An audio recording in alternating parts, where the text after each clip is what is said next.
like your best friend, or think about a close friend or a coworker that you spend a lot of time with, and think about their life and think about their choices that they're making, and think, is that the kind of life that I want to be living? Hey guys, welcome back to my channel. If you're new here, I'm Lily. I'm so glad you're here, and I'm so glad to be here and have this opportunity right now to talk to you. So today I've been feeling really called to talk about our friends, and not just our friends, but like the people that we spend a lot of our time with, or people who are around us a lot of the time. So this could be friends, this could also be coworkers or family members that you spend a lot of time with. So that maybe you live close by, maybe you work together. Like, this is what I'm talking about. So let's start off with talking about our friends, because our friends and the people that we spend a lot of time around have the power, whether we know it or not, whether we're aware of it or not, have the power to, I want to say make us or break us, but because that's the gist of it. But they really, on a subconscious level, have the power to have us be growing and being fruitful and like watering us, or they have the power to drain us, make us make choices that are not the healthiest, I guess you could say. And you might be thinking, no, I have all the power, and maybe you do. And I'm not saying this is big things like, you know, if one of your friends does like drugs or something, and like there's a time and a place for really bad things to notice and say something. But I'm talking about the very subtle things that you might not even know that you're doing because Sally from work does it, or because your best friend does it, or your friend, someone in your friend group does it. So let's take for an example. So this is a bigger one because it's easier to stop if you don't really want to do it. But let's take drinking for an example, like drinking alcohol. If you have friends that are always drinking alcohol, they go out to the bar when you hang out, they go out, and that's just the thing they do, they drink a lot, then you're more likely to drink more when you're around them, or you're more likely to start picking up drinking. Like, say you hang out with Sally every Thursday, and she happens to be the type of person that has a glass of wine every single day or every single night. You might start subconsciously picking that up and be like, oh, I'm craving that wine Sally has, and then you start to do it. It's subtle things like that. Or it could be a healthier thing.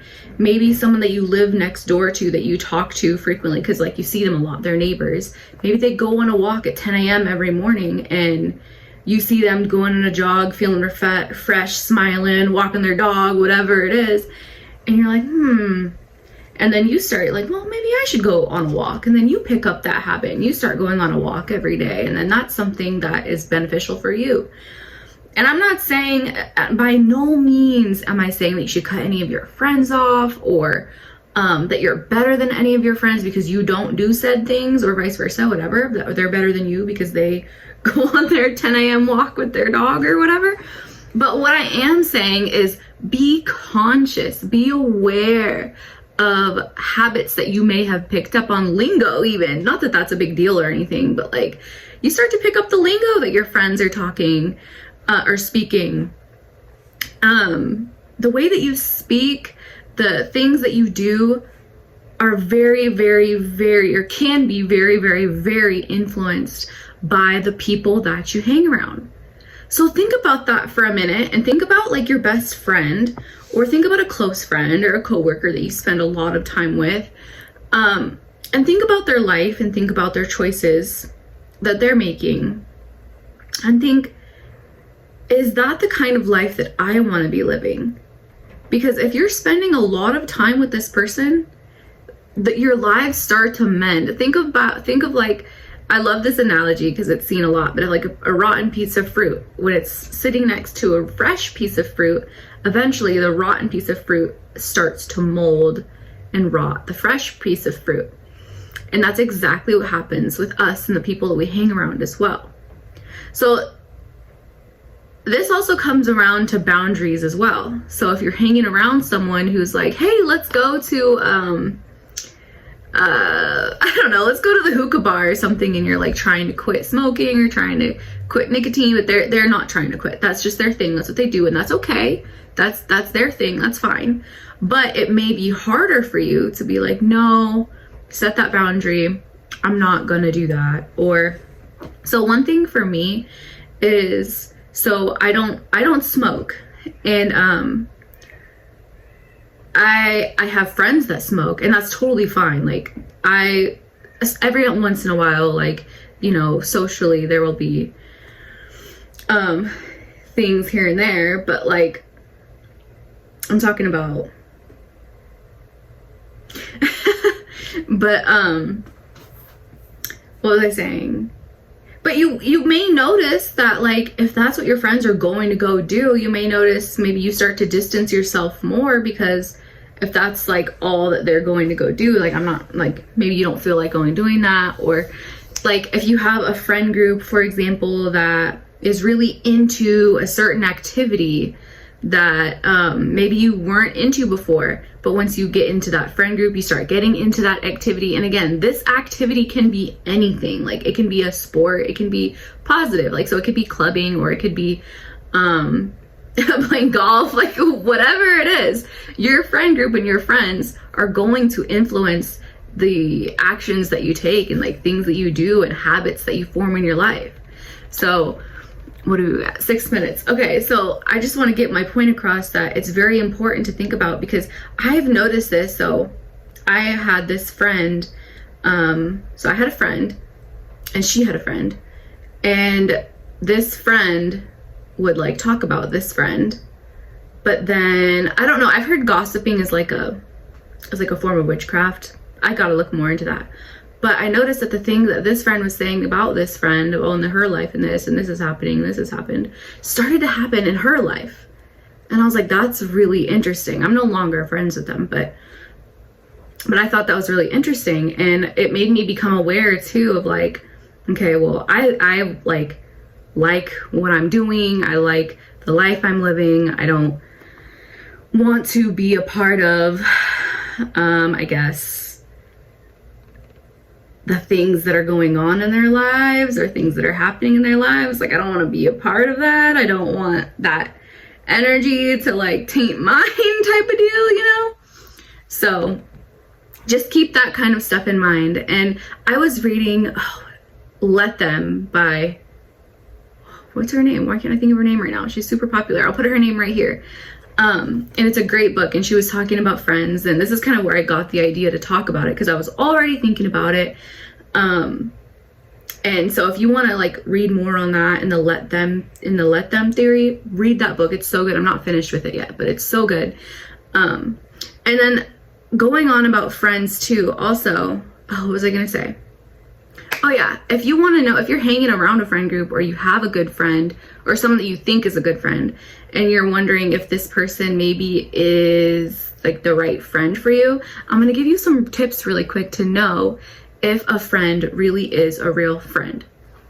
So first things first, when you're talking to someone new and you're hanging out with them, the conversations that you have, think about, do you enjoy the conversations that you have? Are you able to speak? Is this person trying to one up everything you say? These can be like indicators that they're not really a real friend, or they're just not, you know, pure of heart. So keep that in mind. And then when you're done hanging out with this friend or this person, this could be a partner even. This could be if you're dating, you know, this doesn't just have to be friend. This can be romantic.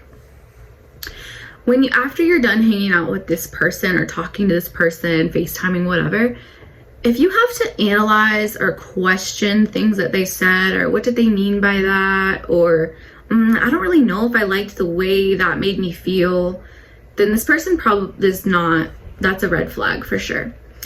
And again, think about what their activities are and what they're doing, and how do they spend their day, and how do they speak of themselves? How do they speak of other people? Because remember, how they speak of other people is probably how they're going to speak of you. If they're gossiping about a person in their life, they're probably going to gossip about you. Just think about those things, okay? So if someone is telling you about someone else's life, probably a good indicator not to tell them personal things about your life, because they're gonna, now you know that they talk to people, they tell people things. So yeah. And then some green flags, if you're meeting a new friend or a person, are they're listening, they're attentive, you can have a conversation back and forth. Like a good example is like if you're talking to someone and you say something and they kind of like the only way I can really think of is like they bounce to something else, or it doesn't like resonate with what you were trying to say. That could be an indicator that they might not really be fully paying attention because they got other things in their mind. And then pay attention also, like if they're a supportive type of person, pay attention to, I'm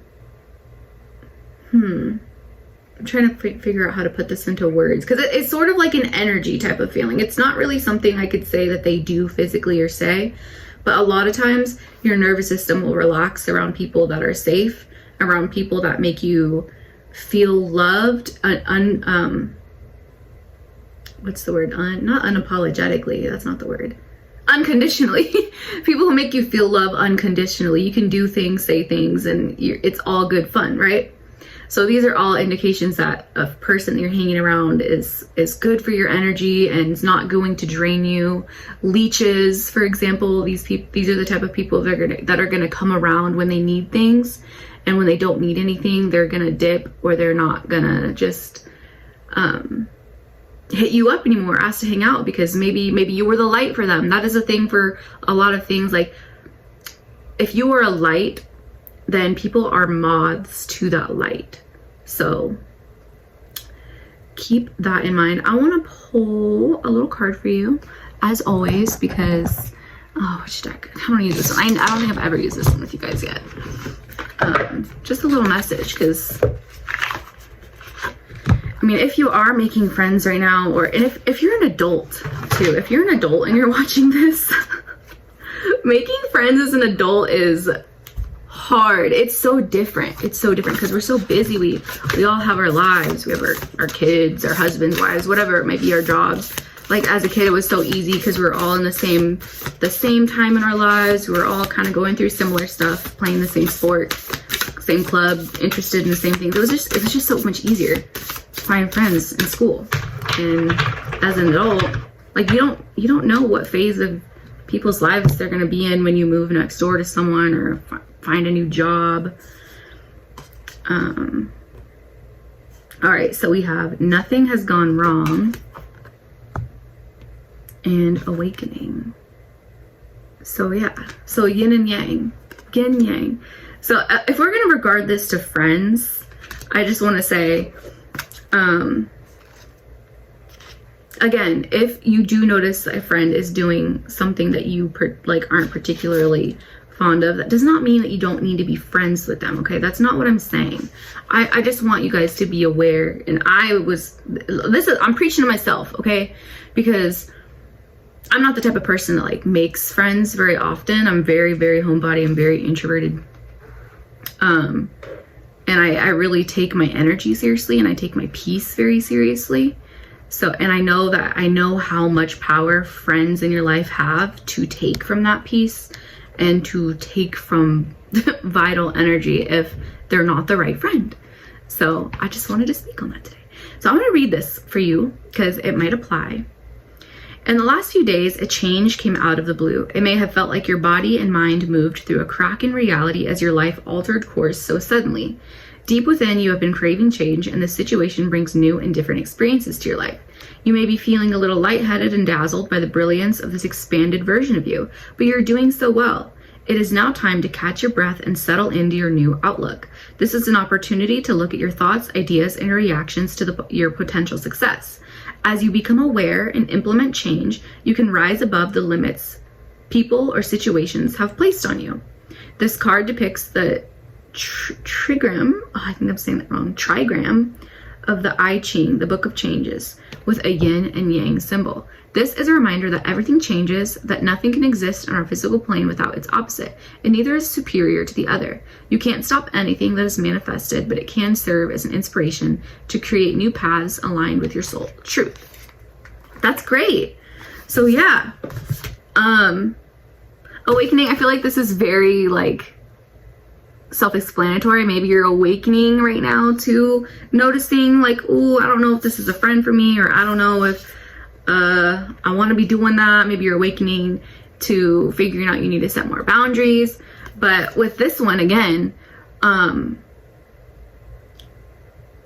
people also will project onto you, friends, family, people you hang around, people you feel like you trust, will project their fears, their insecurities, their limiting beliefs onto you.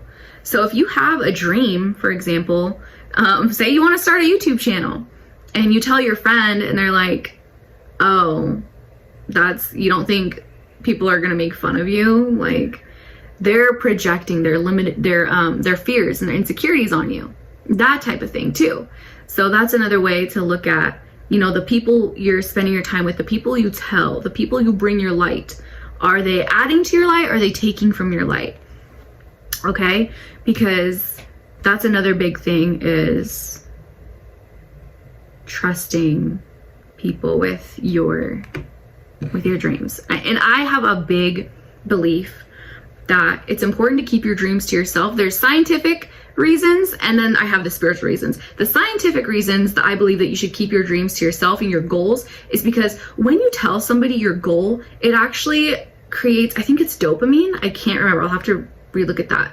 Like, it creates something in your brain that feels good to tell them that you did something. In your brain, it almost gives the reaction that you've already done it, which actually limits your motivation of physically actually doing it, because just telling people feels good.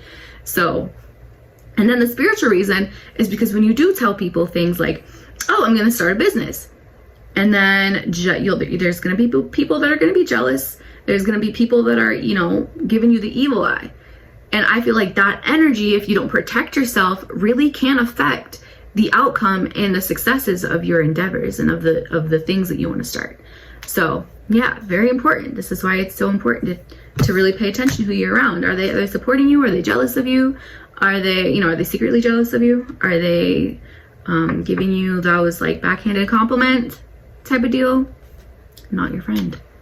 Not your friend. So yeah, that's going to end today's video. I hope you have a beautiful day, and I'll see you in the next one.